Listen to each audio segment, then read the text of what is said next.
നമസ്കാരം. സോഡിയാക് മീഡിയയിലേക്ക് എല്ലാ പ്രേക്ഷകർക്കും സ്വാഗതം. 2026 ജൂലൈ മാസത്തെ ചോതി നക്ഷത്രക്കാരുടെ നക്ഷത്രഫലം ഒന്ന് പരിശോധിച്ച് നോക്കാം. ചോതി നക്ഷത്രക്കാർക്ക് പൊതുവെ അനുകൂലമായ ഗുണഫലങ്ങളൊക്കെ തന്നെയാണ് ഈ മാസത്തിൽ കാണുന്നത്. പോസിറ്റീവായിട്ടുള്ള നല്ല ഗുണഫലങ്ങളൊക്കെ അനുഭവിക്കാനായിട്ട് സാധിക്കും.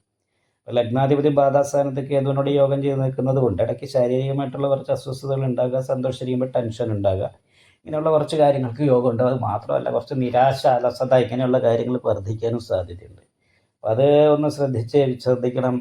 കാരണം 4-ാം ഭാവാധിപത്യം വഹിച്ച് 5-ാം ഭാവാധിപതി പൂർവ്വപുണ്യ സ്ഥാനാധിപത്യം കൂടി വഹിച്ചിട്ട് 6-ലാണ് ശനി സഞ്ചരിക്കുന്നത്. എന്നാൽ പോലും ശനിക്ക് 6-ാം ഭാവം ഇഷ്ടസ്ഥാനമായത് കാരണം കൊണ്ട് അനുകൂലമായ ഗുണഫലത്തെ തന്നെയാണ് കിട്ടുക. പക്ഷേ നിരാശ പോലെയുള്ള കാര്യങ്ങൾ പോസിറ്റീവായിട്ട് ചിന്തിക്കുന്നതിന് പകരം നെഗറ്റീവായിട്ട് ചിന്തിക്കുന്ന ആ സ്വഭാവം അതൊക്കെ ഒന്ന് മാറ്റിയിട്ട് ശുഭപ്രതീക്ഷയോടുകൂടി മുന്നോട്ട് പോയാൽ നല്ല രീതിയിലുള്ള നേട്ടങ്ങൾ ഉണ്ടാക്കാൻ ഈ മാസത്തിൽ സാധിക്കും.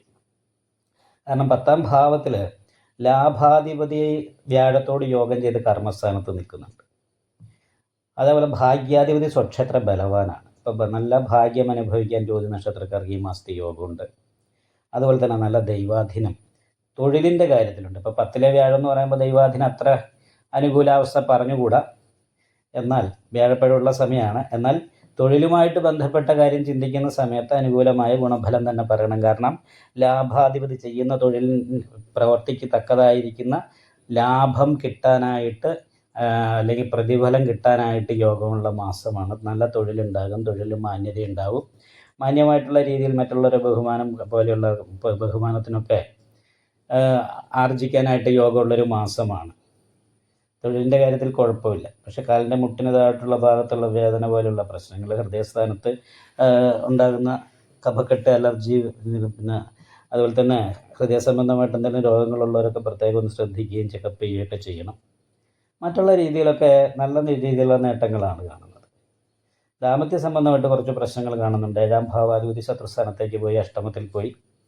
അപ്പോൾ അത് കാരണം കൊണ്ട് ദാമ്പത്യ സുഖക്കുറവോ ഭാര്യയ്ക്ക് രോഗാവസ്ഥ പോലെയുള്ള പ്രശ്നങ്ങൾ ഉള്ളത് കൊണ്ട് മനസ്സമാധാനക്കുറവോ. ഈ ഭാര്യയ്ക്ക് എന്ന് പറഞ്ഞത് പുരുഷന്മാർ, പിന്നെ ചോതി നക്ഷത്രത്തിൽ ജനിച്ച പുരുഷന്മാർക്കാണ് ഭാര്യ എന്നും, അല്ലെങ്കിൽ സ്ത്രീകളാണെങ്കിൽ പുരുഷന്മാരെന്നുമാണ് കണക്കാക്കുന്നത്. അപ്പോൾ അനുകൂലമായിരിക്കുന്ന നല്ല രീതിയിലുള്ള ഗുണഫലങ്ങൾ മറ്റുള്ള രീതിയിലൊക്കെ അനുഭവിക്കാനായിട്ട് യോഗമാണ്. നിവൃത്തി സ്ഥാനാധിപതി അഷ്ടമത്തിക്കുന്ന എന്തിനിറങ്ങിയാൽ ആദ്യം ഒരു തടസ്സം വരും, അതിനുശേഷം അനുകൂലമായിട്ട് ഗുണഫലം ഉണ്ടാകും. വിദ്യാർത്ഥികൾ ശ്രദ്ധിക്കണം. പഠനത്തിൻ്റെ കാര്യത്തിലൊക്കെ ശ്രദ്ധ തീരെ കുറയാനുള്ള സാധ്യതയുണ്ട് എന്നാണ് കാണുന്നത്.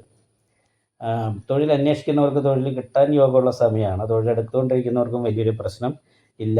ഉള്ള തൊഴിലിൽ അനുകൂലമായ ഗുണഫലങ്ങൾ അനുഭവിക്കാനുള്ളൊരു യോഗമാണ് കാണുന്നത്. എന്തായാലും ഈ മാസത്തിൽ ചോതി നക്ഷത്രക്കാർക്ക് അനുകൂലമായ ഗുണഫലങ്ങൾ അനുഭവിക്കാനായിട്ട് സാധിക്കും. എന്തായാലും വ്യാഴപ്പഴവിന് പരിഹാരമായിട്ട് വിഷ്ണുക്ഷേത്ര നെയ്വിളക്കും ഭാഗ്യസുദ്ധാർജന, അയ്യപ്പക്ഷേത്ര നീരാഞ്ജനം വഴിപാട്, നാഗപൂജ എന്നീ വഴിപാടുകൾ ചെയ്ത് നല്ല രീതിയിൽ പ്രാർത്ഥിക്കാം. ഈ വീഡിയോ ഇഷ്ടപ്പെട്ടാൽ ലൈക്ക് ചെയ്യുക, നിങ്ങളുടെ അഭിപ്രായങ്ങൾ കമൻറ്റ് ചെയ്യാം. ജ്യോതിഷവുമായി ബന്ധപ്പെട്ട കൂടുതൽ കാര്യങ്ങൾ അറിയാൻ ഈ ചാനൽ സബ്സ്ക്രൈബ് ചെയ്യുക. ഞങ്ങളുടെ ഓൺലൈൻ കൺസൾട്ടൻസി നമ്പർ താഴെ ഡിസ്ക്രിപ്ഷൻ ബോക്സിൽ കൊടുത്തിട്ടുണ്ട്. ആവശ്യമുള്ളവർക്ക് കോൺടാക്റ്റ് ചെയ്യാവുന്നതാണ്.